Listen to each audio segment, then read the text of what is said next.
Welcome back to the Stick 'em Up podcast. Burundi, we have some really fun playoff stuff to talk about that we want to get to, but we do also have some stuff that happened in the regular season that we didn't end up getting to since we were doing our predictions last time. So we are just going to rapid fire them right off the top here to start off. Leon Draisaitl now holds the NHL record for most games missed, that being 11 in a season, by a Rocket Richard Trophy winner, since he did have most goals in the regular season. Pretty cool. Good for Leon. Hey, you know what? He buries the biscuit. Kucherov won his third Art Ross trophy. That's the second most, only to Connor McDavid in the Connor McDavid era. Decent. At 96 points, the Calgary Flames have tied the NHL record for most points while missing the playoffs. They joined the 14-15 Bruins, 17-18 Panthers, and the 18-19 Canadiens. Yeah, that's tough. I will say with that though, the people that bitch about the playoff format and talking about this are it's just dumb. They're like, "Oh, it's bullshit. The Flames missed the playoffs, but they got more points than Montreal, New Jersey." Yeah, well, their team's in a completely different conference. Like that's got nothing to do with the playoff format. If you're arguing about the playoff format for this, then it you're could if you were going one to 16. Yeah, but that's not how it works. It's not how it works.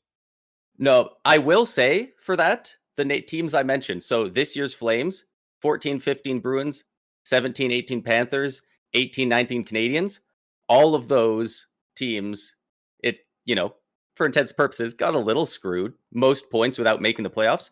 That all those teams are from the last 10 years, all under this playoff format, right? So it does clearly happen more with this format.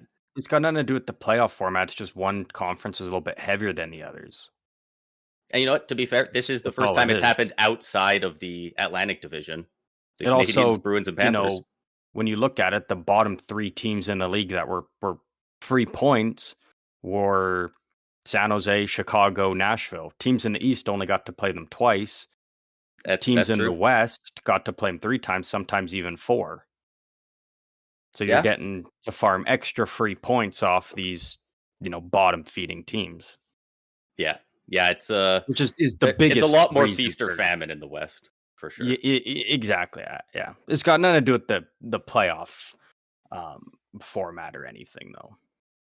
I do think a 1 to 16, even across conferences, could be very fun, though. It would be, but it's not reasonable. Like if you, it's a lot of travel. One year you get Florida, Vancouver. You can't have a first round. This year it would have been Edmonton, Tampa in the first round. Like that's one of the highest travel playoff series you could have, pretty much. So it or logistically it just doesn't work as well. If you were going to do 1 versus 16, and people may not like this, but the only way a 1/16 playoff could work is a central location. I mean, not even that, because it's got to be in someone's barn. So you would have to do whatever way you want to slice it. The higher seed team gets games 1 to 4 in their barn, and then games 5, 6, 7 the lower seed, or games 1, 2, 3. I could see 1, 2, 3 lower seeds, and then 4, 5, 6, 7 at the higher seed. Like basically, so each team only has to travel once, and it's not back and forth. I could even see an argument for the home team getting 1, 2, 3, the lower seed getting 4, 5, 6, and then if it goes 7, you go back to the home barn. But maybe it's a fun idea, but I don't think it'll ever happen because of the travel. Yeah, no. And then at the end of the day, then you basically say there's no really, there's no top of your conference, basically, because the league's just all in one. There's no need for divisions. There's no East-West winners. It's just you make it to the Cup font. I think it's just it'd be. Yeah, I do agree that the playoff format needs some tweaking, but the 1/16 definitely. Yeah, I definitely get the argument for not combining the conferences. I think they should get away with divisions entirely. If you win the Metro and you would be 6th in the Atlantic, you should be way down there. But that's I don't plenty of think stuff we could talk about later. I don't think you need to abolish like divisions, but I think just choosing how I've always been Not on not the get rid of them entirely, just for what happens in the playoff seeding for them. Because like right now, the top three for each division is guaranteed a playoff spot. Like I don't even think the top team of each division should be guaranteed if they're somehow end up eighth in the conference. well that wouldn't ever happen. But I like the idea It of wouldn't just happen, but up from if it did, each 4 division are guaranteed, and then the other 6 in the West and East, those are just wild cards, and then that's just open for everyone. But I've also really liked the idea of you keep where it is, it's just the top 3 from the each division, so you've got 6 right there, and then you've got the wild card, but it's 4 teams, and then those 4 teams play like a little best of 3, um, a little kinda play-in wild tournament. card thing, yeah. And then I the could winner I of could see those that. get in. That's the way that I would like it, but I think they've made it very clear that Gary we're Bettman never does getting not that. want to change it while he's Yeah, around. So yeah, we're never getting that. Not anytime soon, at least. yeah, not anytime soon. Uh, and one other piece of news we had from the regular season: Darnell Nurse was only suspended 1 game for his pretty damn vicious cross check to Byfield's head and neck while he was down on the ice. Uh, I get it. It's a Department of Player Safety. I don't think anyone expected a long suspension, even though he should have got one. Like he kind of blatantly targeted the I would say the best player on the team he was about to face in the playoffs. So luckily, playoffs have already started. Byfield had I think 2 points in a huge win last night. So luckily, he's not only playing, but still playing very well. Yeah, yeah. Not much else to touch on that really. Nurse is Yeah. back and playing, and um, Bit of a hypocrite after really digging into Ryan Reeves for being a guy going to attempt to injure people earlier this year. He really yeah, let Ryan Reeves have it as this guy just goes out there to hurt people, and then what's your excuse for that, man? A cross check to a guy on the ice? Come on. yeah. There's no excuse for that. No need for that in the game. But uh, with all of that, that is all the regular season stuff we have covered. We got one bit of stuff outside of the world of hockey a little bit to quickly touch on, and then we'll go right into some playoff talk and also quite a few coaching changes. Um, we'll just touch on this one right now. All 5 of the Canadian World Junior Hockey players pled not guilty to sexual assault as jury selection started in London, Ontario earlier today. This being I want to say 2018 Canadian World Junior team.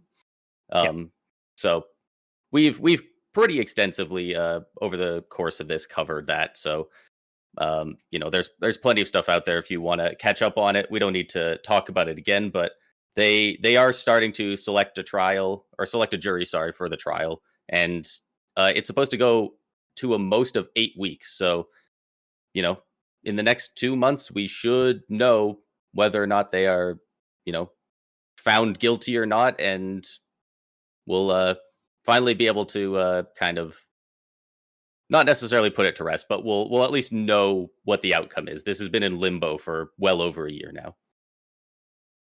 yeah. I don't got anything else to add on. I think you covered it there, and yeah, it's underway, and we'll see what eventually happens from it. But beyond that, what bit of this Well, fun news do let's you want to dive talk into about? the the coaching changes, the kind of the latest movement around the league, and then we can dive into all of the playoff games that are uh, well, I guess have happened up to this point. Um, First of the coaching changes, first one happened was the Anaheim Ducks fired head coach Greg Cronin. I've been shouting it for months that they needed to get him out of there. I think a decent coach. Like I'm not saying he's a bad coach, but his style in terms of what the Ducks were building just didn't work. It was like water and oil. It was just never going to work again. I still think he can be a good coach. Um, But again, where the Ducks are at and what they're building, it just was never going to work. Like you could see it from the results on ice to individual player results. Like it was just not a good mix. So, um, wish Greg Cronin the best and whatever he does, wherever he goes.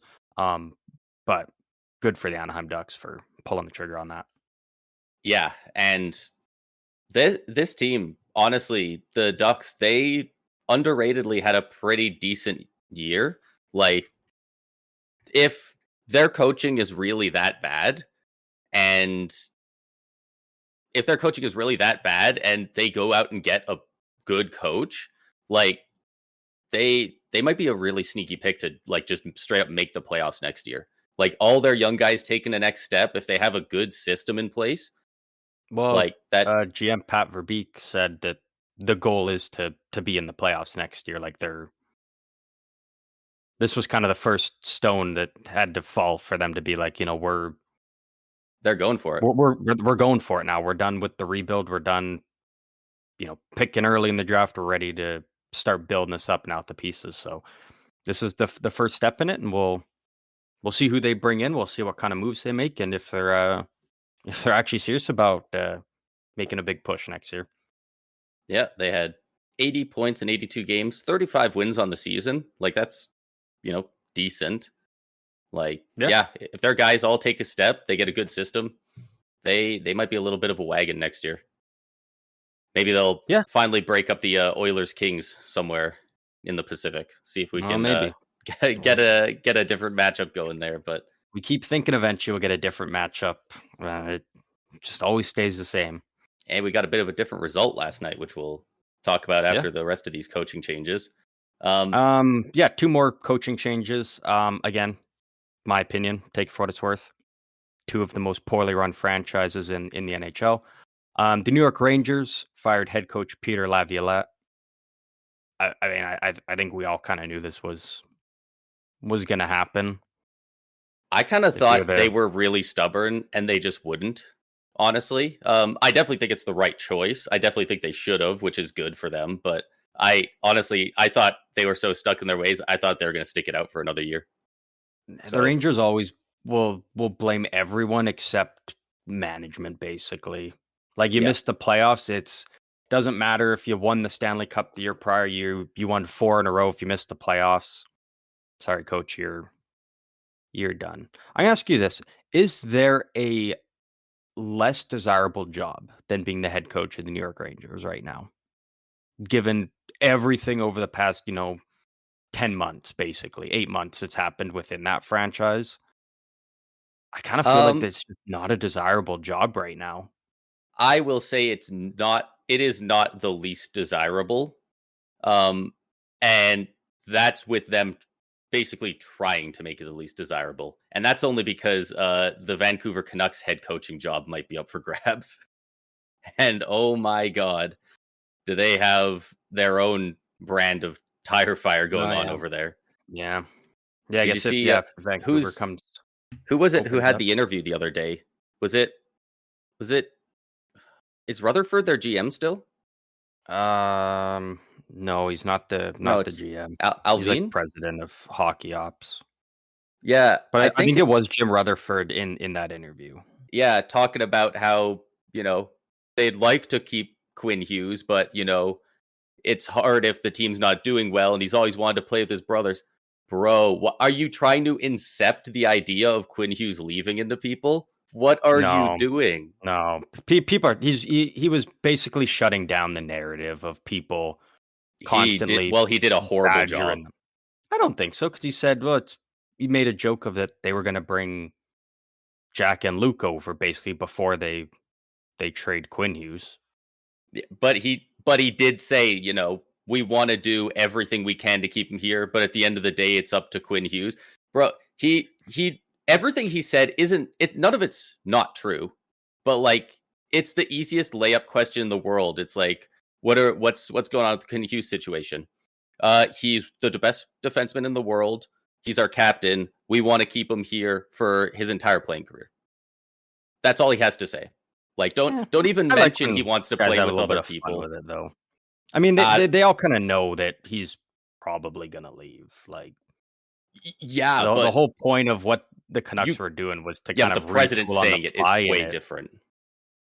he doesn't get a say in any of it, though. Comes down to the GM. Actually, it comes down to the owners. They No, make but the the owners there make the final call on the everything. president, the GM, and the coach somehow all this year have had their own horrible blunders in the media in Vancouver, and I can't believe nobody is getting them to shut the hell up. They've all been bad. The Like the owners whole just don't JT Miller care. thing. The owners just Like don't give a shit. like that's crazy. They must have some kind of media manager sitting behind the camera going, "Shut the fuck up! Shut the fuck up!" Like they just Probably. they just keep shooting themselves in the foot. It's crazy, man. Yeah. I But mean, that franchise is in a it yeah. sucks, man. Canucks You're fans are gonna so lose. passionate about the team, and like I would genuinely like to see them succeed, but oh, they need new owners so bad, and just They reform need it new top to everything. You bottom. need to just new owners, new management, new coach, blow up the team. Literally start as an expansion team at that point. Just Yeah. strip it down and reinvent the entire organization. I don't even think they need to change the players too much. I think that'll fall into place once they get the right front office. It's the same as and you know what? This is the worst thing you could say about somebody else's team. So sorry, Canucks fans.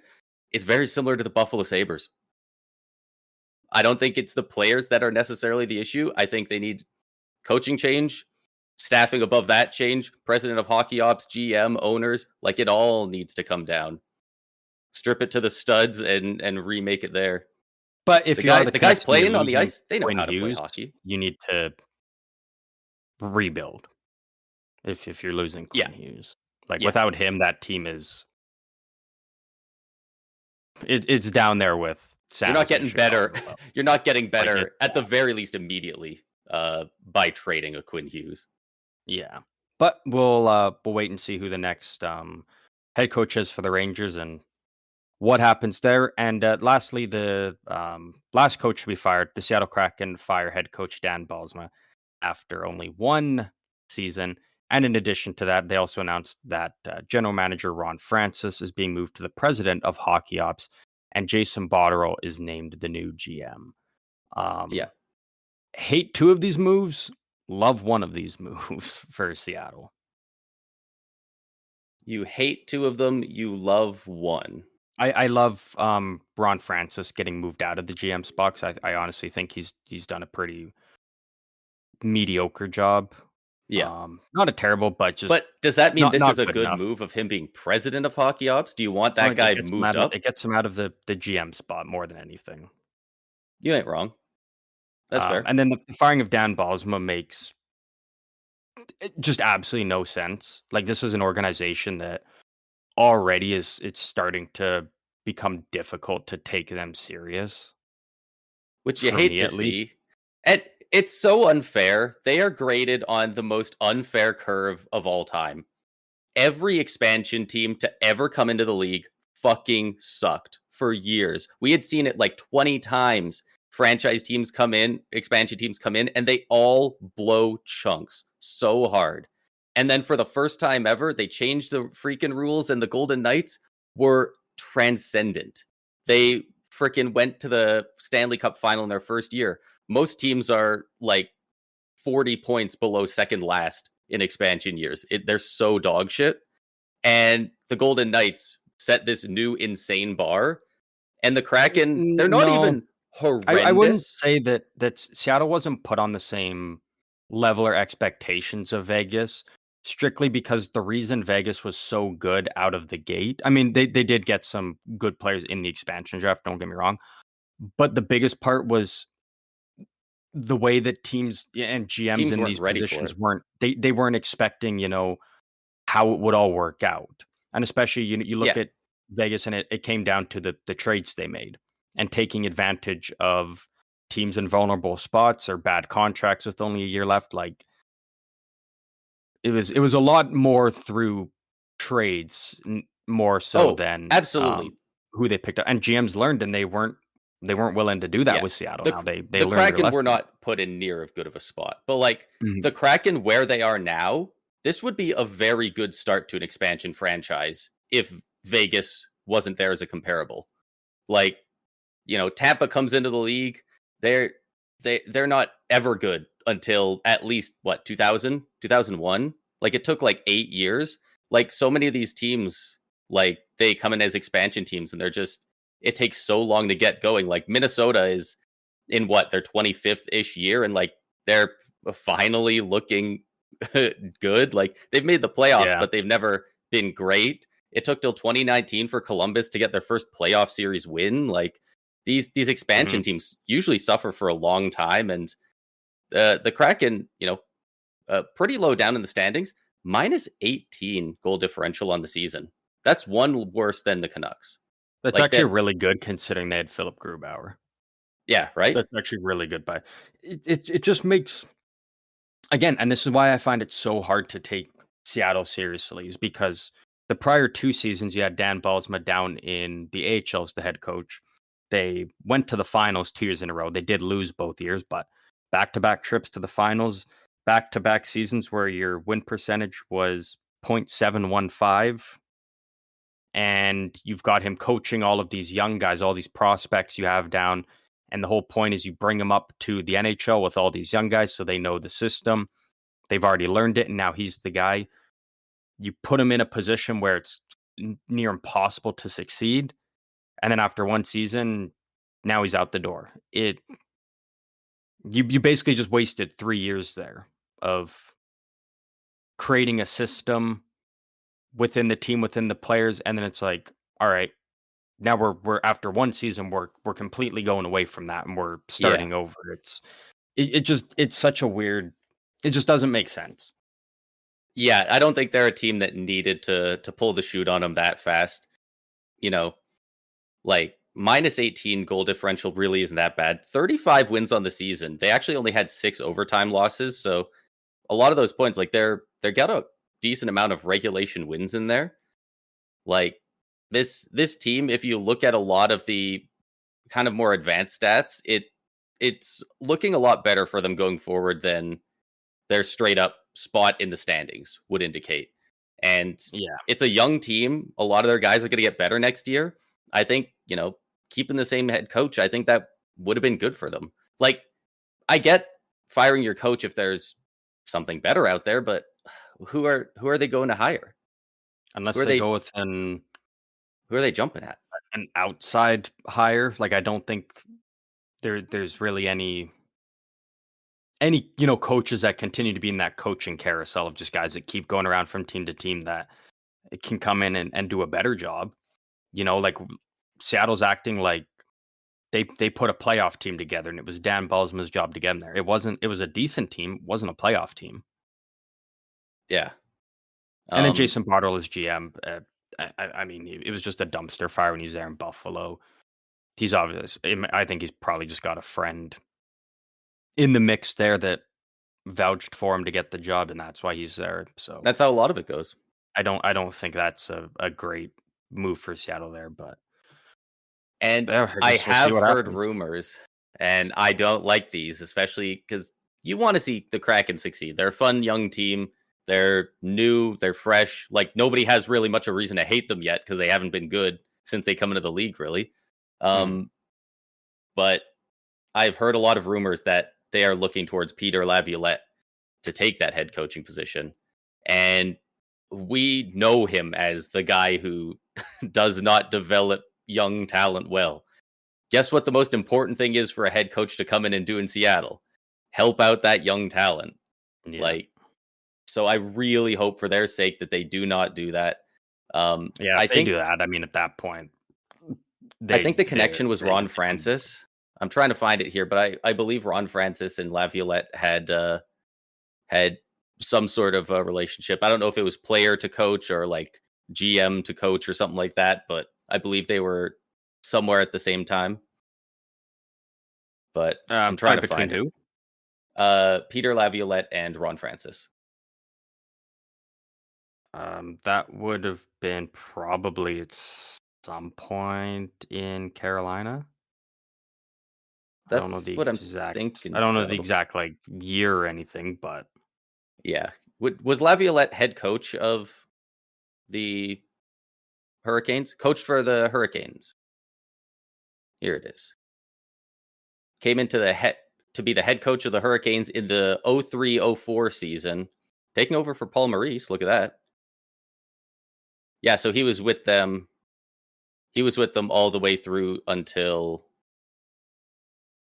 December of 2008. So he was the head coach when Ron Francis won the cup with them, right? No, Ron Francis left before they. Oh, he won the did? Cup. Yeah, he left a couple years Oh, brutal. before, but they were there at least for a short little bit. So Yeah, could just be people kind of connecting the strings on the board, but unfortunately, yeah, these teams love recycling these coaches. There's like 40 head coaches in the world for the NHL, and they just recycle them over and over until somebody goes outside the board, like Montreal, and gets a Marty St. Louis, and now he gets added to the rotation. well, I mean, if I'm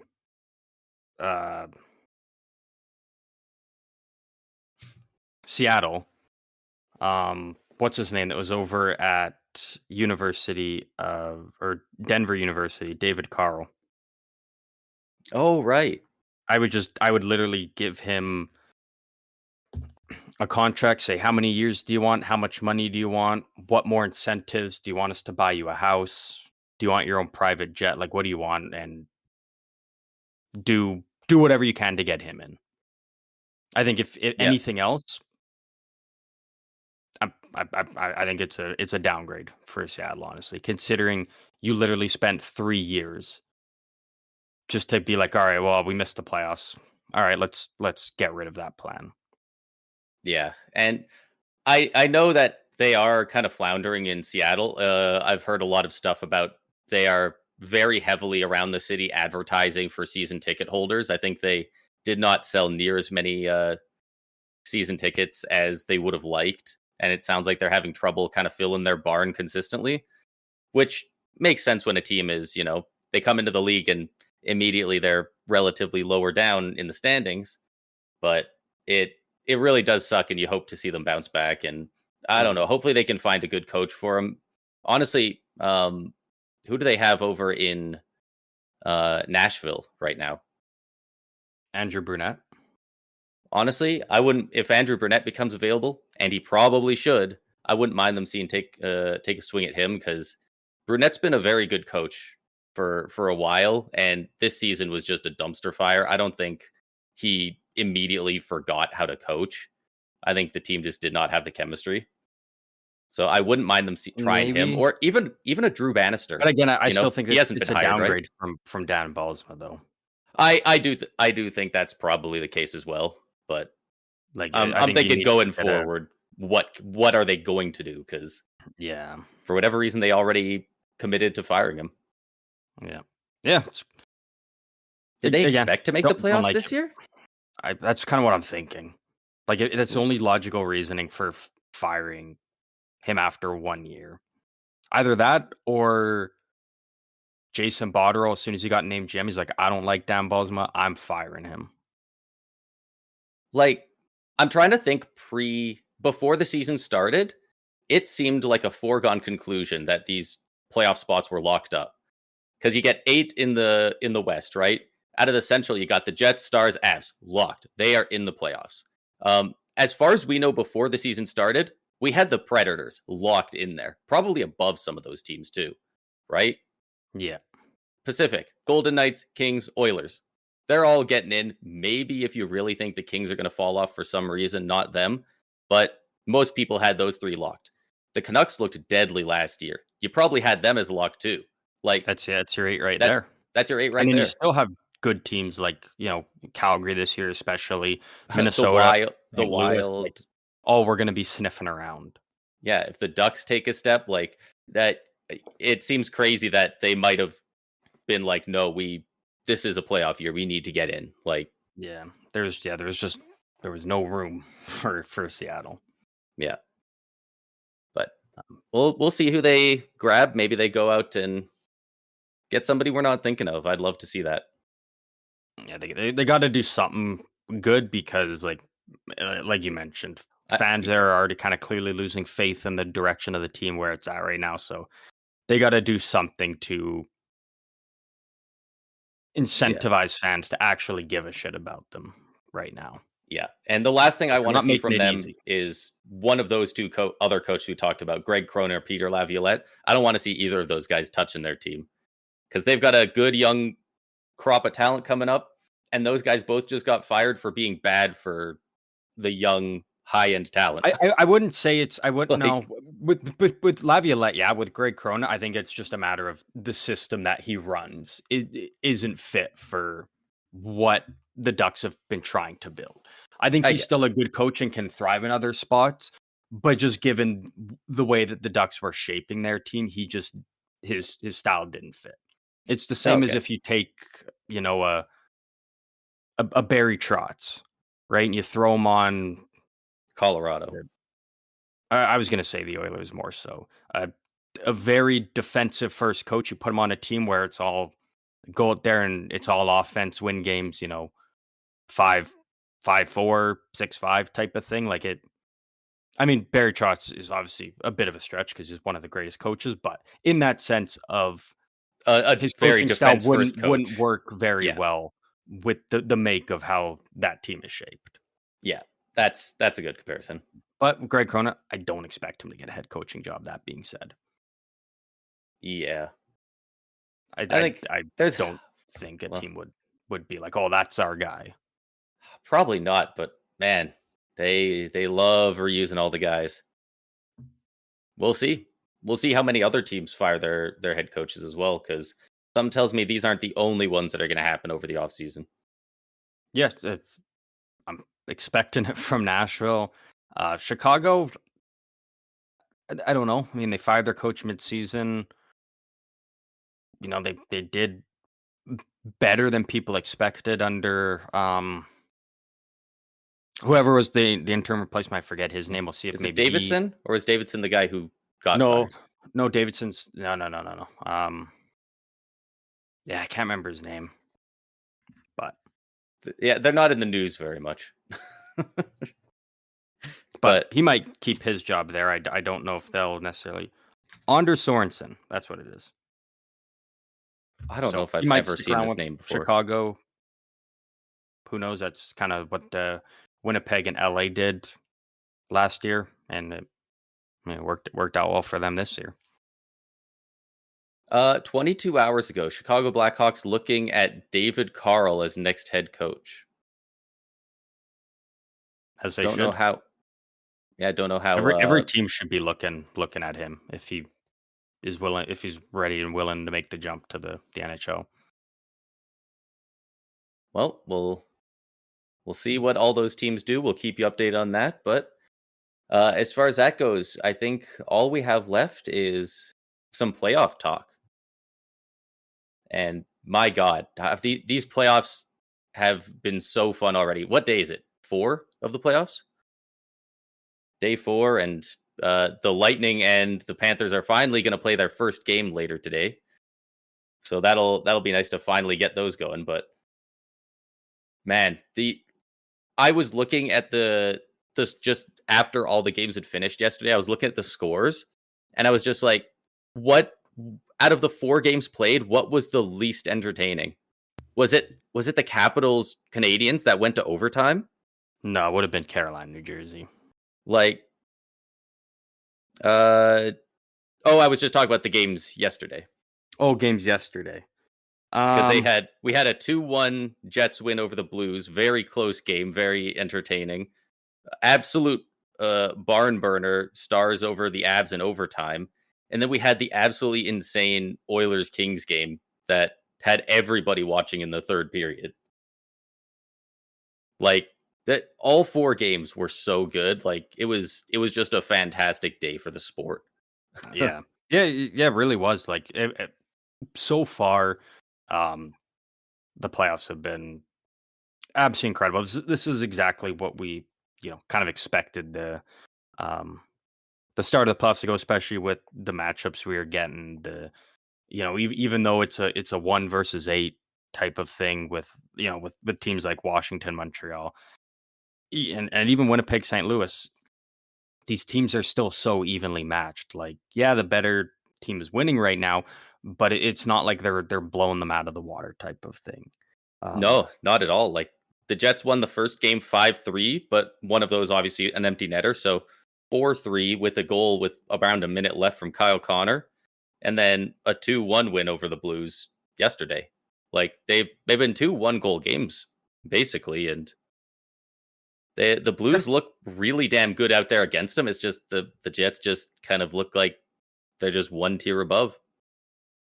They're just Yeah, and then even Dallas, Colorado, like Colorado kind of puts out a nice big statement, win game one, and then Dallas comes back without you could argue their two best players. And yeah, they went overtime. They tie it up. Like if Dallas lost that game, you're now down 2-0 going to Colorado. Like you're really in trouble at that point. So yeah, they that were would have able to been pull bad. out an overtime win from their fourth line, no less. Um, Colin Blackwell, to keep what an that OT one winner. going. And That I watched that goal like so many times. I'm like, man, that just looks so bad for every Avalanche player that was on the ice. The fact that he came in, was able to get that shot off on net, kind of turn away, and was able to turn back and wheel in and get his own rebound. he like shoots And while like, he goes across the grain and then like turns and goes and get it. Like he yeah, had and two guys all covering players him are who just didn't standing get there there watching it. first. The It's like, guys in front of yeah, the net. Hell, the goalie could have reached out and poke checked it. I'm definitely not putting it on the goalie, but like even he could have got to it first. Like yeah. it's crazy that he was able to get in there and bury it like that. And then there's the Oilers Kings game, which what was the score with like 10 minutes left? Was it 5-1? Was it 5-2? Something Oh, like oh that? no, no, no, no. 5-3. Was It it was it 5-3? was 5-2 at one point, but with 10 minutes left, it was 5-3. I thought they scored 3 goals in the final 8 cuz with 10 minutes left is when the puck got cleared out and they did the lengthy review on whether or not it hit the glass, and then it ended up being they called it a No, delay of that game, was and since it was challenged. 5-on 3 at that point still. Yeah. That wasn't long after, Corey Perry scored with about 12 and a Oh, half Corey Perry minutes scored left. before that happened, didn't he? Yeah, You're right. yeah. I was thinking that I mean, happened yeah, afterwards. the Oilers kill off that 5-on-3. I will say with the Kings, just swap Kempe and Fiala. I kept watching. I mean, Fiala, he did get a power play goal, but like he just fucked that 5-on-3 by constantly missing the net and having it rim around like it was. It happened like 4 times. I was just like, at what point do you swap and change it up? Because it clearly wasn't working at that time. But Oilers kill off that 5-on-3, and then uh, as expected, McDavid goes to work and sets up the Hyman goal to make it a 1-goal game, and then what, like 35-ish seconds afterwards, goes out there and does McDavid things to tie the game up. Just burns a guy on the boards, comes in, takes a shot that looks like it's nothing, and guess what? It's in the back of your net anyway. Like he has the most deceptive shot in the league. Like the way he shoots is so like just bizarre. Like it doesn't look like any of the shot types we know of, you know? It's not a snapshot, it's not a slap shot, it's not even really a wrist shot. It's more like a flick, but he's moving so Yeah. fast that it goes barreling into the net. Like the way Surely he shoots is Edmonton, crazy. surely the game went to overtime though after a comeback like that, right? Well, you would think. You would think. But who ended up scoring it for the Kings? A lot of people thought it hit Warren Fogle, but it was just a flutter puck that went in by Philip Deneau. Yeah, absolute just like knuckleball just flipping through the air right over Stuart Skinner's glove. Philip Deneau, Absolutely tragic. eight goals in 80 games this season. So he's averaging 1 goal every 10 games.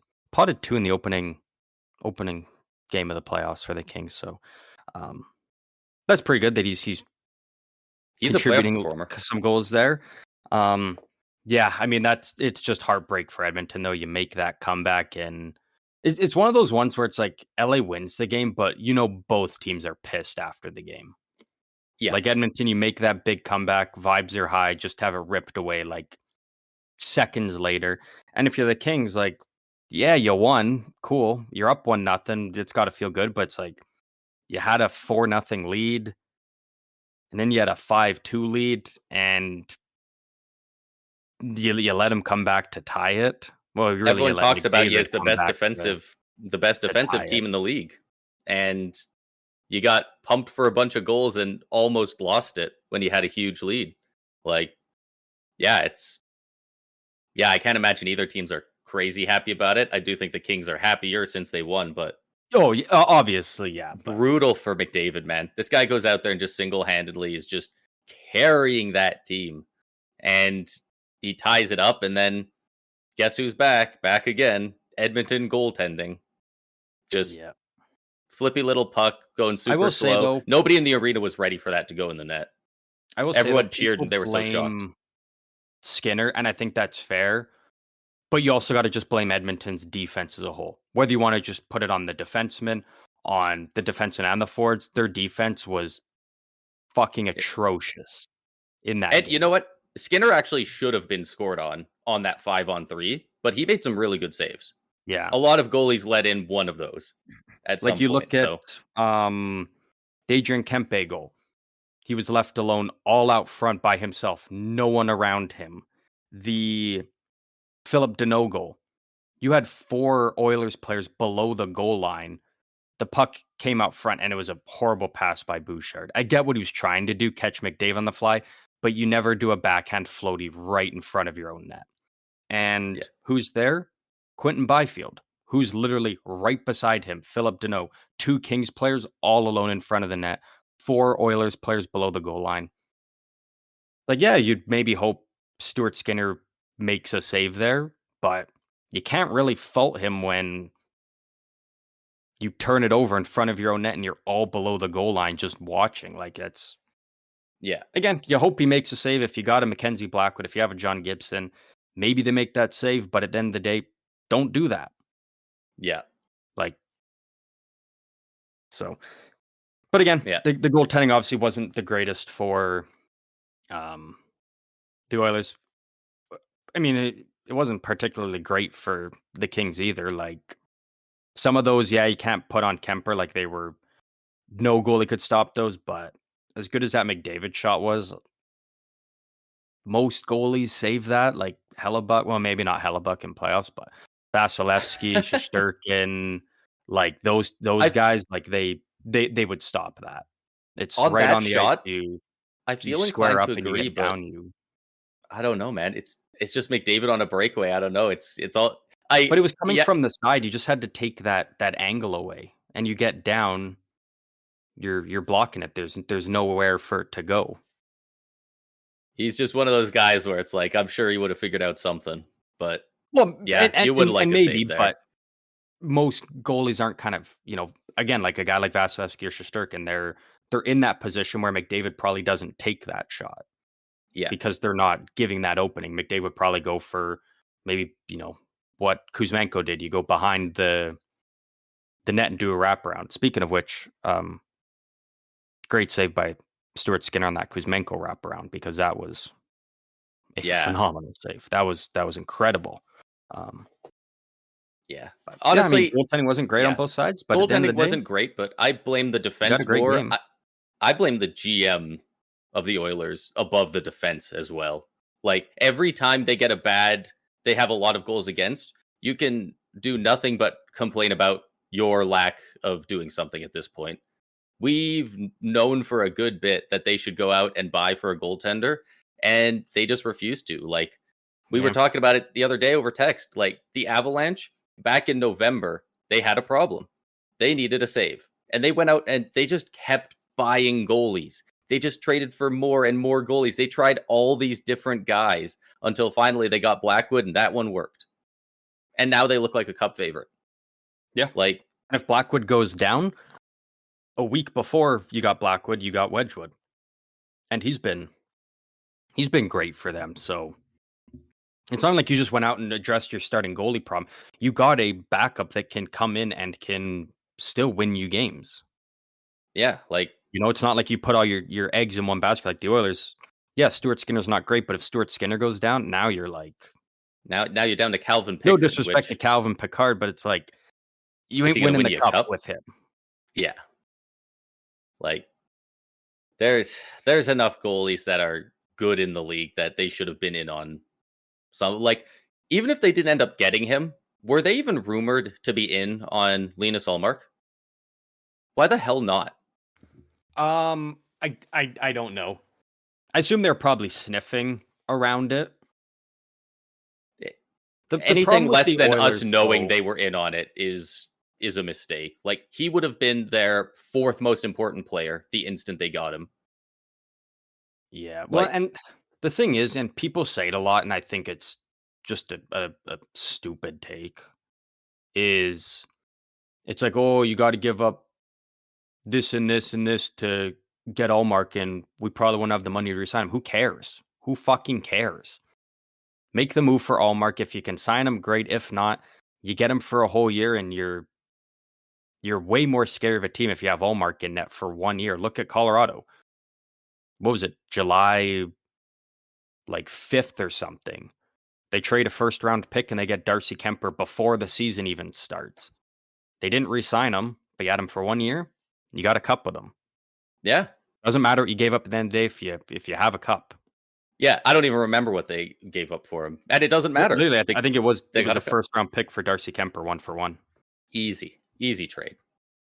Like And yeah, at the end of the day, it's like, oh, he walked. Oh, who cares? and you know what? You Uh, won a Stanley Cup. Yeah, and even if you don't have one in place when he signs, you can still get it done. What the Avalanche extended Blackwood what? January? Something like that? Yeah. Like you can find ways to make it work. It's not impossible. They don't have a ton of immovable contracts and there's no way they can find this money. They can find the money. Like they have some It was expensive players, but they're not cap strapped. Kemper for Connor Timmins, a first round pick and a third. So all Oh, day, all yeah. day. Oh, would you do that for a cup? Gee, I don't know. Like, yeah, I can't believe they didn't address their goaltending at any point. They didn't even go out for a backup and like take a flyer on a guy and give him a couple tryout games. Like, Yeah. just oh, One thing I will say brutal. with the LA Kings that they were criticized a lot for, and I guess at the time fairly so, but looking at it now, it's like, man, what a pull by them. And that was we were talking about going in the trade deadline. What do they need? They need to add some more scoring. The only move they made at the deadline was bringing in Andrei Kuzmenko, and at the time, everyone was like, you needed a bigger fish. It was a very underwhelming move. People felt like Kuzmenko comes in and has been an absolute stud for the Kings. 17 points in 22 games in the regular season, and then game one of the playoffs, his first career playoff game. Tucks a power play goal within the first 3 minutes and ends the game with a goal and 2 assists. He's doing exactly what the Kings were needing, and that's come in and provide some more depth scoring, take a little bit of the load off guys like Kempe, Fiala, Byfield, Kopitar, and Yeah, he's done exactly that since coming in. So that's looking like a really nice move for the Kings. Is that completely addresses the biggest issue I felt like that they had and needed to address. So yeah. Oilers should have taken a page out of their book and addressed Man, what needed to be fixed. it's so wild seeing some of these teams that are so often in the playoffs, like going out and they have these problems and they address them and they get better. Tampa, we need to get better 5-on-5. Well, Gensel instead of Stamkos, that's a huge difference there. Add a couple more ads, like you make those moves and you improve where you need to, and then you see some of these teams where, man, the Oilers can score a lot of goals. Sure, could use some help on defense. Really need a goalie. How about instead we get Arvidsson? How about we get Jeff Skinner? How about like they get all these different forwards, and it's like they're good players, but that's not really what you need. Mhm. You And know, and it like and we wouldn't be bashing on Edmonton if it was just like a 1-year thing, but it's like this has been an ongoing thing for years and years and it feels years. like they're wasting one of the greatest, probably the most skilled player we've ever seen play the game. Yeah. Like, so And the one time they the went out and made a expectations are different. move for a goalie, you brought in Mike Smith, but he was already like what, 37, 38 at the time? You did play very good for him, I'll give him that, but it's like you brought in a very short-term semi-solution, Yeah, and it didn't work, and now they're terrified to make a move for a goalie because you wanna pay all these other guys the money, but if you don't have the goalie, you can't win. you can't win without a goalie. The easiest way to steal games is have a good goalie. Yeah, but I do fully expect a lot of, um, changes to come from these 2 teams, especially just the way that they play. I expect Edmonton to play a lot more solid defensively and not put Stuart Skinner in some of those impossible positions. And the Kings, you Yeah, gotta he had figure out like how to hold on to a 32 lead. shots against. Like, they got a lot of shots on him, so it's Yeah. definitely not entirely his fault. Yeah, and then the Kings figure out how to hold on to a lead. If you get a 4-0 lead in a playoff game, you should be able to hold that and lock that down. You should not have to have it come down to, "We need a goal in the final 30 seconds to win by 1." Yeah. Or more than Um, anything, hit an empty net. yeah, You had they had a numerous lot chances of to shots steal at the the empty game net. and, like, work on that, and then maybe, yeah. But I do expect a lot of changes for these teams, Yeah. coming into One game 2. one stat line I just want to highlight here. There's nothing incredibly eye popping about this, but 0 goals, 1 assist. This is in the Oilers Kings game. -2, 0 penalty minutes, 1 shot on goal, 11 minutes and 12 seconds of time on ice, and 5 hits. Who am I talking about? I'm gonna assume Jeff Skinner. I am talking about Jeff Skinner in his first ever playoff game, where he actually brought his stats back a good bit because there was a point in the game where I looked and I think he was no goals, no assists, and I think he was a -3 or -4. I think he might have been a -4 at the time. So he brought it back when they started scoring near the end. But you know, He for got a his guy who had first lick in the playoffs. never been in the playoffs, I was hoping to see a little bit more energy, a little bit more oomph in his step. And Yeah. granted, he wasn't on the ice very much, 11, almost 12 minutes over the entire game, but that's a guy who should be skating like his life depends on it. Yeah. Yeah. Because who knows? You could be back in Buffalo next season. No one wants to go back to Buffalo. Leafs Senators. Leafs win game 1 by a score of 6-2 after Ottawa got in quite a bit of penalty troubles in that game. Toronto going 3 for 6 on the power play there. Ottawa out hitting the Leafs 56-30 in that game. So Ottawa did bring the physicality to the game, but Ooh, I think a little bit too much. I think they were a little bit too ramped up and we're getting a little carried away. I didn't love a lot of the calls. Um, but at the end of the day, I think even if some of those don't get called, like Toronto is still winning this game. It's not like the refs, yeah, cucked Ottawa in this game by the penalties. And I think that honestly, I don't even think it's that bad for Ottawa. I think it was the perfect, learning step for them.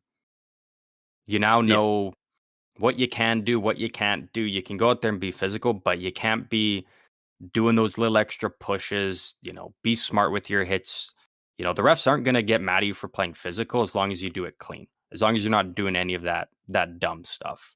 So it's better to learn it early on in game 1 and figure it out from there as opposed to it happening in a crucial game, like a potential elimination game or something. Um, yeah. but man, Toronto did look really good though. They looked really good. They looked dominant, and Yeah. it was all their top guys too. Like Marner had a goal and 2 assists. William Nylander, goal and an assist. Tavares, goal and an assist. Nyes had a goal. Riley had a goal. Matthews had 2 assists. Like, their top guys were on it. Yeah. Like, that was just a masterclass by the Leafs, really. Like, they played so well, and unfortunately, the big X factor everyone's been talking about this series, Brady Tkachuk. I definitely do not think he's fully healthy. It's hard to tell how injured, but it's hard to tell if he should even be playing. He'll keep playing. He's one of those, like, until he's physically 100%. He'll keep going. And if you're Ottawa, you kind of need him. Like, if you don't have Brady Tkachuk in your lineup, you're really, really in trouble at that point. And it definitely does hurt, though. Yeah, having him in the lineup but not having him at 100%, going at his full capacity. Yeah, like, he played just less than 17 minutes time on ice in that game. Like, if he's fully healthy, to be expected. If he's fully healthy, I'd imagine he's playing 20 minutes. Like, maybe there's not many forwards though you see get more, unless you're getting like an absurd amount of power play time, or you're like a first line guy, but you're also like, and it could have come down top because penalty kill probably unit. not on the PK. Yeah, and maybe at that point, when there's 10 minutes left in the game and you're down 6-2 or 5-2 or whatever, at that point maybe you're not deploying him as much. Maybe if you got a goal to make it a 2-goal game, you get him back out there. But yeah, I don't really know all the ins and outs of what goes on Ottawa's bench, whatnot. But yeah, it's big game too for Ottawa. There's a lot on the line for them here now. You obviously have the nice side of you're going back home for games 3 and 4, and you're going to have that home ice advantage. And I hope it's a lot of red in Ottawa. Ooh. But the way Toronto travels and how close I don't it is, know. could be a lot of blue in that crowd. Yeah, it'll be interesting to see how many people are there in Sens jerseys and how many are in Leafs jerseys, because I could definitely see Toronto kind of taking over their barn, as much as it sucks, especially because, going to see it there, it's not that much of a travel, but also getting playoff tickets to see that is probably way cheaper than it is to see him in Toronto. Way cheaper. Yeah. Like, it's probably doable. They probably straight up can't get playoff tickets, most people in Toronto. Mm-hmm. Like, that's why there's so many suits in their crowd. So it'll be interesting to see that, but obviously the Senators fan base is very passionate and they can get loud. So we'll see what the turnout looks like. Hopefully they can make it a bit more of a series, because right now, it looks like the Leafs could run away with it in short order. It's only one game. It's one game. Let's not. But it's how it happened, Yeah, but again, I don't expect Ottawa to. Again, I don't think the penalties cost Ottawa, but it's definitely not a 6-2 game if Ottawa's not spending, basically a full period of the game in the box. I guess. I don't know. This right now, I've got it physical, relatively close to I've got it close to Devils and Carolina. As let's talk about that one, because things just keep getting worse for New Jersey. Game 2 taking place tonight. We know that New Jersey will not have Luke Hughes or Brendan Dillon in the lineup. Two defensemen down. They do have some really good depth on the blue line, but losing anybody hurts in a playoff round. I believe Cody Glass is going to play after getting chopped down by Jacob Markstrom. So that's at least good there for New Jersey. In action versus Canes. Yep. 3 hours ago. So Cody Glass should be in. Yeah. Markstrom trying to take a swipe at, I think it was Svechnikov in front of the net. He tried to give him a good hack on the back of the leg, and he missed, and his guy kind of ran in front of him across at the wrong time and just got freaking chopped, man. Like, Markstrom, what are you doing, bro? That's a boneheaded play, even if you just hit the guy on the other team. Like that's crazy. Yeah, I Svech don't is really have definitely a much guy to who say gets on. under the skin, but Yeah, I don't really have much to say on this series other than that. Like I thought, Carolina looked very good and dominant as we kind of expected them to. Stankoven, first Stankoven playoff looked game for the Kings, great. comes out and puts two for them. I didn't get to watch as much of this one as opposed to other ones, but it kind of went exactly how I expected that it was going to. Yep. Carolina doing that Carolina thing. They love just taking a ton of shots and seeing what goes in. Like Markstrom ended the game with a 932 because he had 44 shots against. Yeah. So yeah, they just pepper the goalie until something goes in. They get good rebounds. And losing two defensemen out of your lineup really hurts when you're playing a team that loves to do that. Like you need to be able to bring in guys who can help clear the front of the net. And I guess we're going to find out who those guys are and who can help out on the defensive Yeah. side. That's Um. the series I'm the least confident that we can see a comeback in. Yeah. I'm kind of that way. I'm sorry, Devils fans, but it's mostly just injuries for you. Yeah. Yeah, Vegas add Jack Golden Hughes to any Knights. team and they get that much better. Maybe Vancouver. So they say. So they say. Vegas Golden Knights, Minnesota Wild. Vegas wins game 1, 4-2. Really 3-2 with a goal, empty net goal happening with 0.1 seconds left on the board from Brett Howden. This was a really good game. This was a fun game. Not a lot of people were really talking about this series because of all the other ones, but I said that this was going to be a sneaky, really good series, given how good we know Vegas is, especially Minnesota, now that they're getting healthy.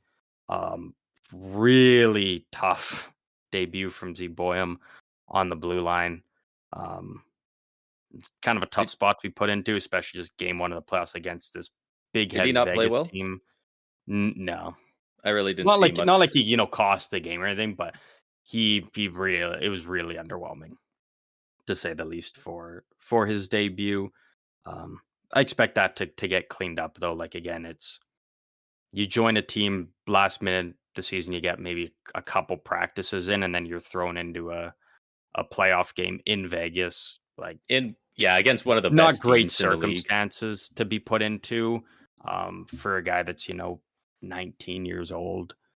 But like aside from that, I thought both teams looked really good. I thought goaltending was great on both sides.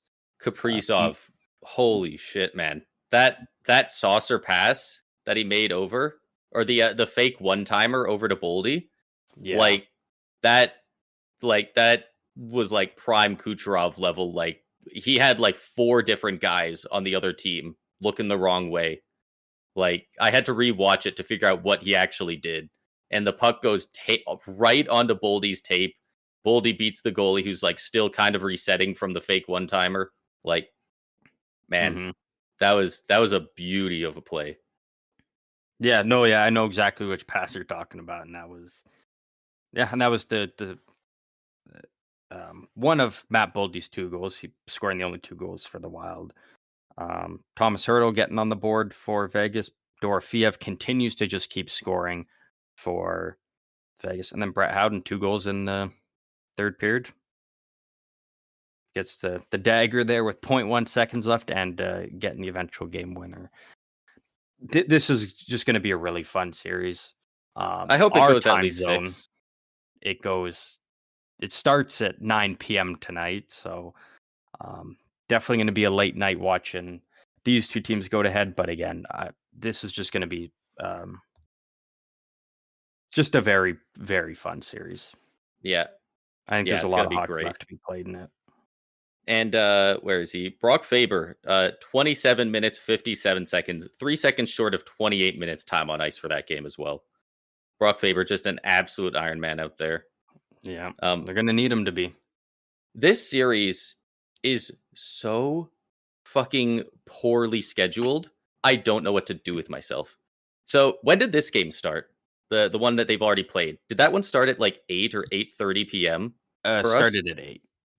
8. So it started at 8 for us in Mountain Standard Time. So what is that Eastern Time? That's 2 hours ahead of us, right? So it starts at 10 over there. Like the game today is at 9 p.m. our time. The game after that, 7 p.m. We've now got 3 different start times in 3 different games. Then the one after that is 2 p.m. Oh, cool. Now we got a weird little afternoon game. After that, do they have any of those planned? They do not have any of those I mean, planned yet because they're 2 TBD. p.m. on the Saturday, that makes sense because the whole point is to spread the games out. And Yeah, I mean, Toronto's got that spot on lock at of 7 course. p.m. Eastern. Whether they're playing on the West Coast, East Coast, Central, 7 p.m. is always the time it's going to start in Toronto. Yeah, it's mostly just like game 1 being 8, game 2 being 9, and game 3 being 7. Like they're all so incredibly late and also different times every day. Like there's not even a bit of a rhythm to it. Like Mhm. because a Yeah, lot of no, the teams, I are get what playing you're at the saying. same times. No, yeah, I totally do get what you're saying though there, yeah. Do you know what this is very specific. Do you know what time zone Minnesota is in? Um, I guess I Minnesota believe an is hour ahead.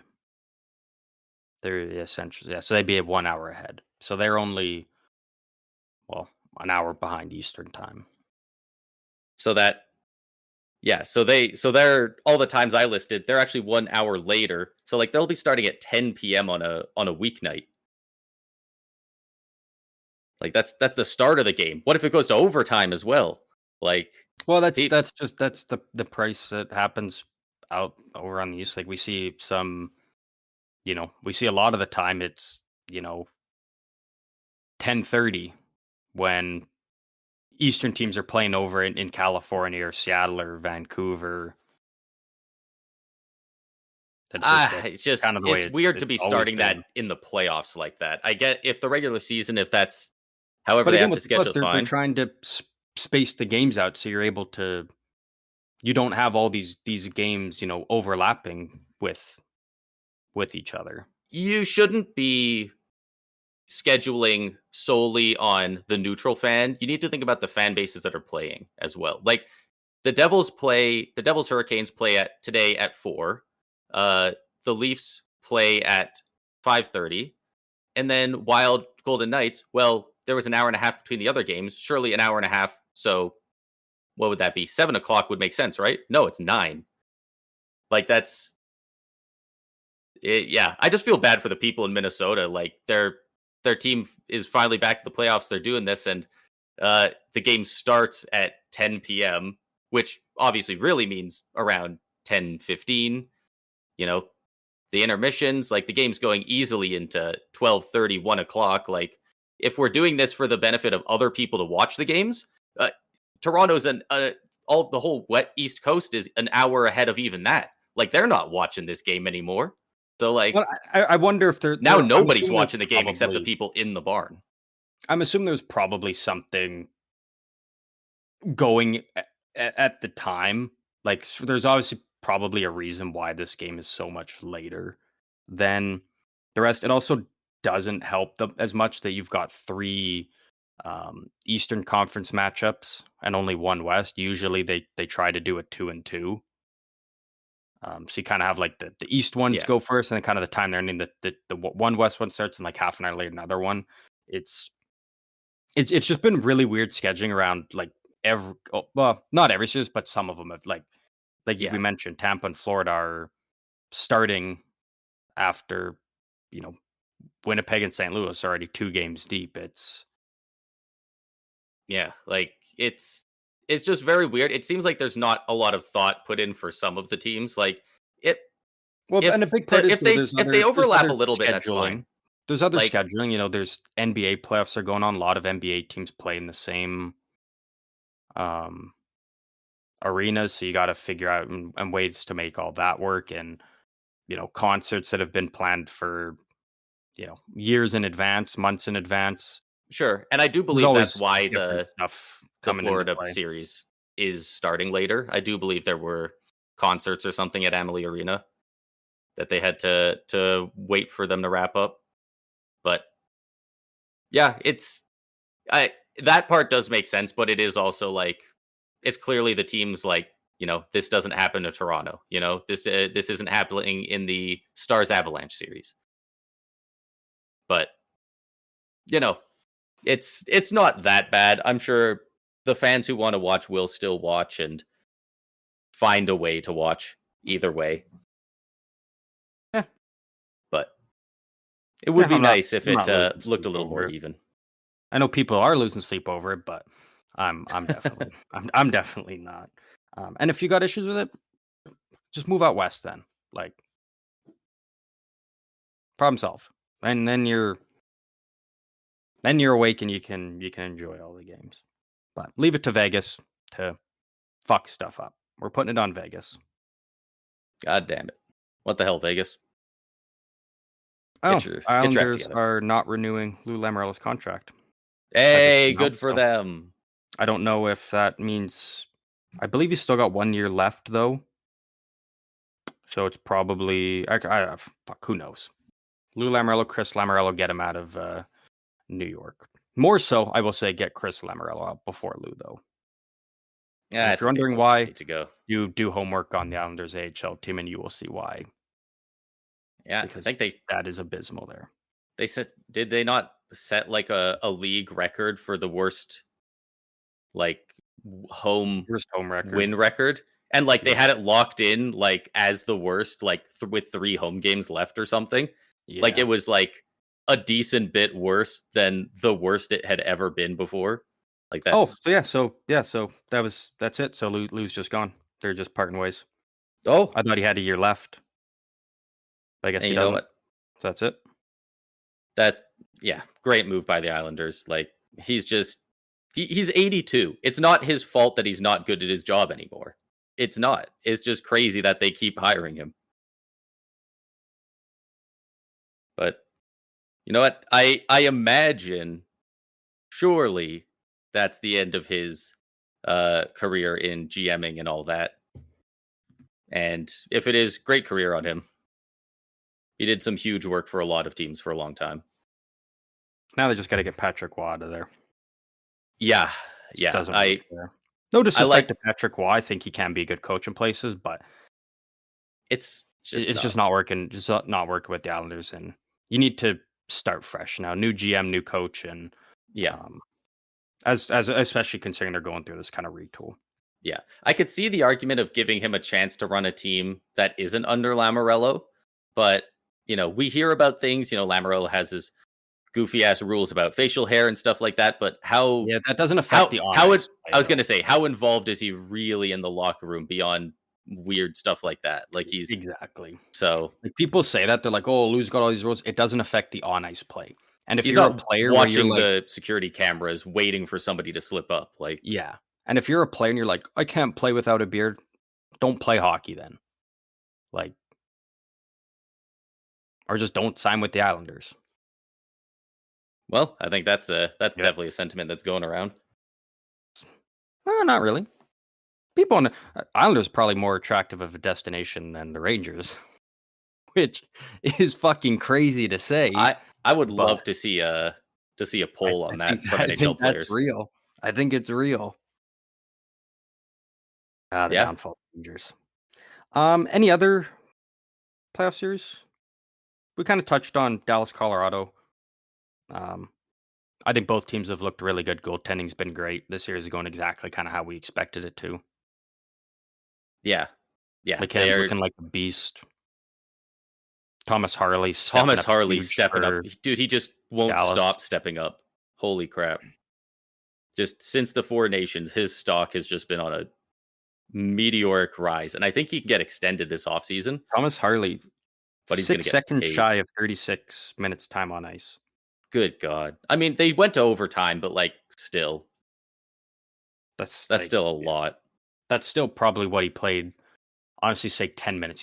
So he played, 27-ish minutes regulation, almost half the game. Like Man, what an absolute talent.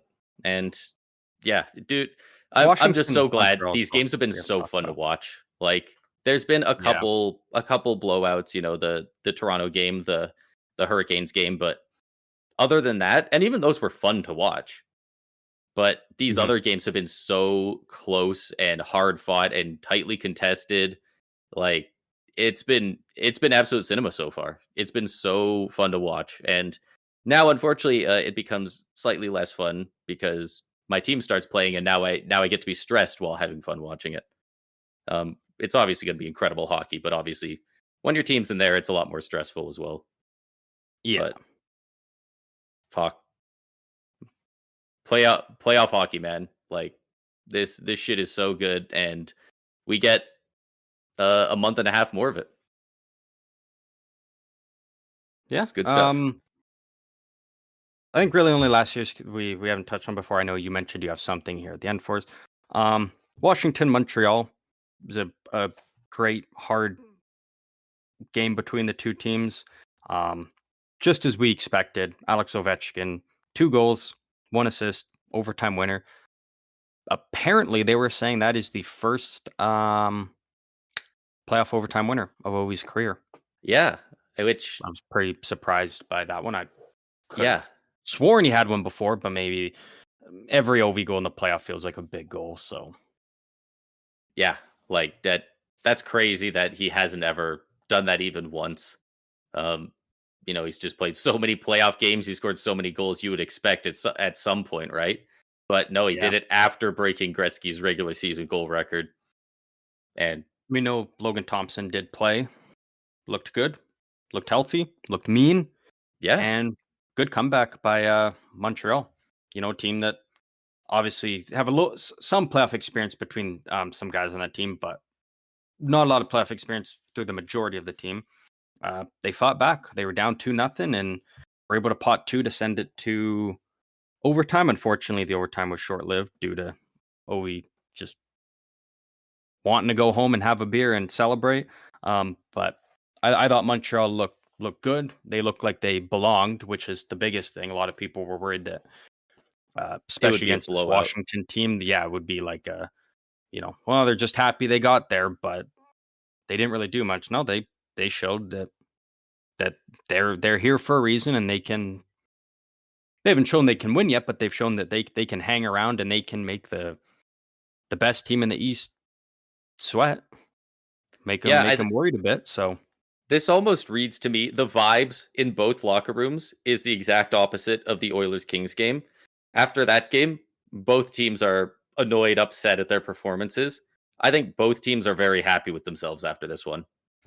Like the Washington, Caps, maybe you want to probably not blow a 2 goal lead, I especially with yeah, like 10 minutes left. You probably want to just lock it down. And again, that's their own fault. They went into that just defense mode and park the oh, we don't bus. need to score. We can just shut them down. Now you know Yeah, that if you got a 2 goal lead, you keep your foot on the gas and you keep pushing. yeah, yeah. It was a good game when I the do team think that both won is teams are happy. probably the one that's more upset about it. Like, Yeah. yeah, But big they game two uh for Montreal's, you probably don't want to go down 2-0, but again, kind of similar to Ottawa, if you do, you're going back home and you're probably going to be in the loudest building that there's going to be in the playoffs this year. So you do kind of have that at least of 100%. you are going to get some games on home ice and hopefully you can squeak out one, maybe even two um, on home ice there for you. Yeah, Any other oh, I guess we should say for Washington, didn't play in game one. But Martin Ferivari is out for the playoffs after undergoing knee surgery. So that is a big loss for Capitals blue line. They're yeah, going to need that's someone rough. to step up and eat those minutes and play some good defense. Yeah, that's brutal, man. You hate to see guys being labeled as out for the rest of the playoffs, like right after game one. Like Yeah. that's always just brutal. But I mean, they're a deep team. Like they're one of the most likely teams, I think, to be able to sustain an injury like that and be able to keep pace with the other teams in the playoffs. Yeah.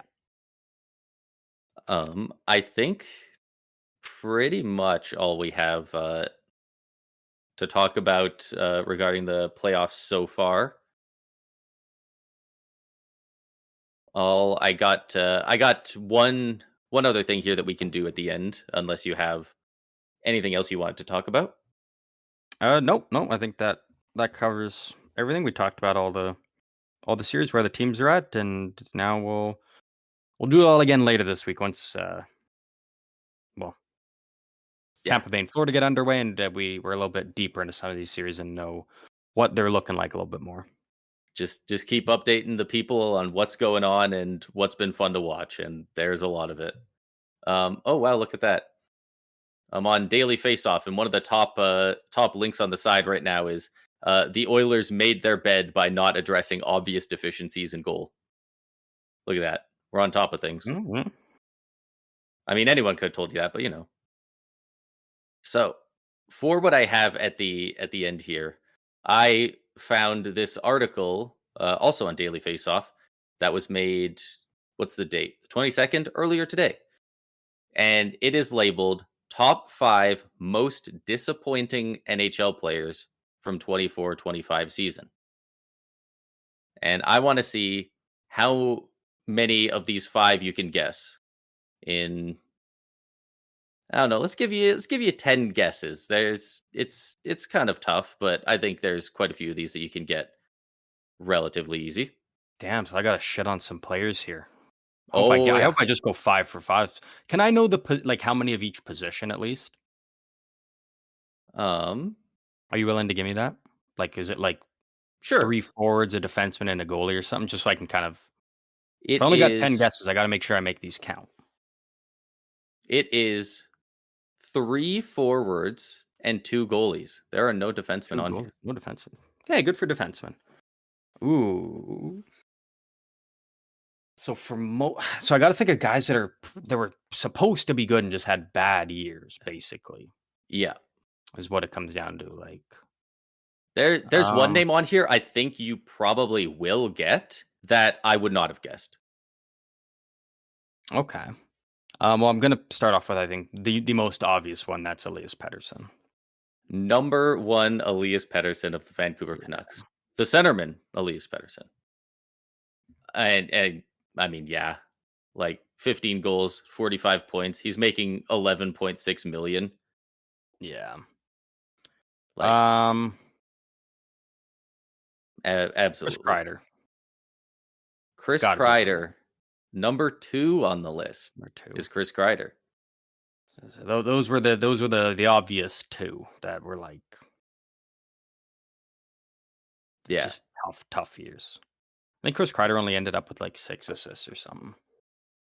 Yeah, they It's do not have bizarre. his stats on here. I can find that. It was really bizarre stats for Chris Kreider Uh this year. yeah, 22 goals, 8 assists for Oh, 30 we got 8. points.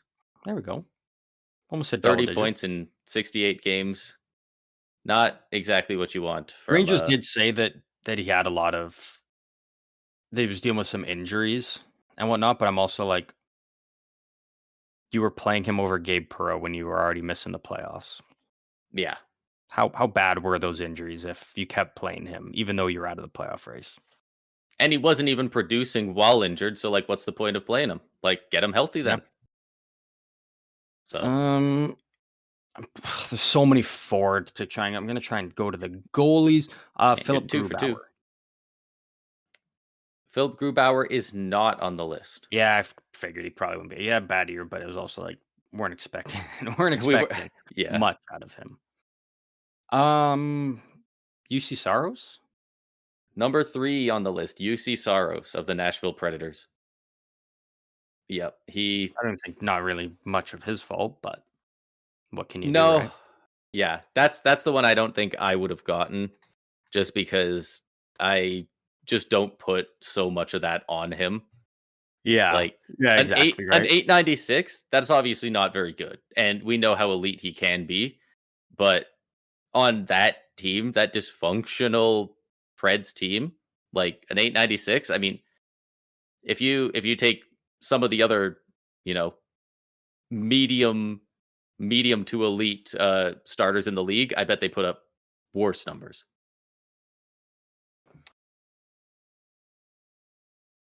But Who? I'm just having a hard time thinking of like who. yeah, got one more center, and you got one more goalie. Um, I think you're 3 for 4. 3 for 4. I'm at a roadblock just trying to even think of One in the West, one in the East.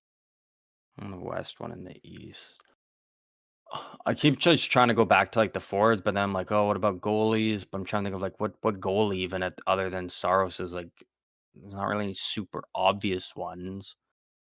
Uh, uh, um, Carter Verhaeghe. He didn't have a terrible year, but maybe is considered disappointing. It is not Carter Verhaeghe. Damn. It's not a bad guess though. Um, One of these players got traded mid-season. They were so bad. Mid-season. Mid-season moved. Yeah, they were I don't know so much about bad their team could not stand to keep them.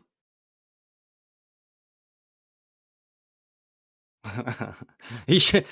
I'm gonna say, but he shouldn't be on here because he was in a tough spot. Georgiev. Number 5, Alexander Georgiev. It's so. I mean, he wasn't good, but like, no one was expecting him to be good. There's no pressure on him. We knew what he was. I think there was some people thinking he should be better. He didn't play. Actually, no, never mind. Sorry, I'm mixing up seasons. Like last season, he had an 897, which isn't great, but not horrendous. The year before that, a 919 in 62 games. Like 62 games, a Yeah, 919. yes, yeah. That's really good. That's He pretty fell good, off yeah. last year, but I think people are expecting a UC Saros type bounce back where he might get a little bit better, even if he doesn't get up to 919. Instead, Yeah. he went down Yeah. to Yeah. 874. He actually had a better save percentage on the Sharks, but only 1 point better at an 875. And we'll take it. We'll take it. One assist So for I the need Fs. one more forward, and that would be in the East then. Who is a forward that just sucked in the East? Just trying to go through teams.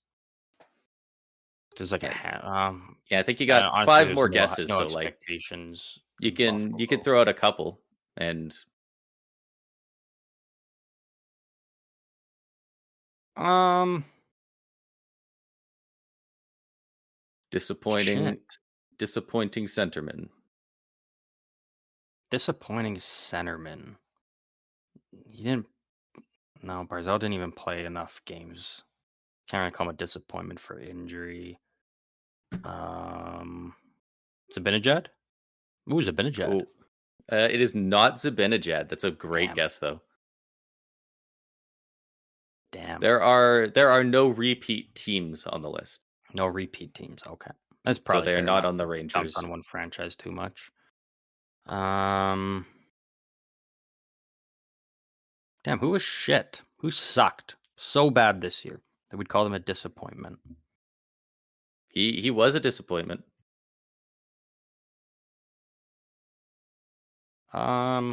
He's in the Atlantic. Okay, I was gonna say I kept going through Metro. I was like, I can't think of like anyone in the Metro if it's not Rangers. Buffalo, no. Boston. Elias Lindholm. He was bad. Number 4, Elias Lindholm. Yeah. Yeah. I didn't even. I wasn't even thinking of going to Boston. Probably should have, given how tough of a year they had. Yeah, Right? he struggled quite a bit this year with the Bruins. Yeah. 17 goals, 47 points in all 82 games played. A -4. Well, that's something. Play It's 82. Yeah, if you're only -4 32 games on that Bruins team, it's not nothing, but it's not they awful. wanted him to come in and be the number 1 center, kind of the new age of Bruins. And did he even really finish the year on that top line, or was it Pavel Zacha? Who knows? I think it might have been Uh, Morgan Geeky, actually. uh, The way he was Looking at potting up their goals. line combinations here, so this would have been for game 82. Their first line was Geeky, Lindholm, and Pasternak. Oh.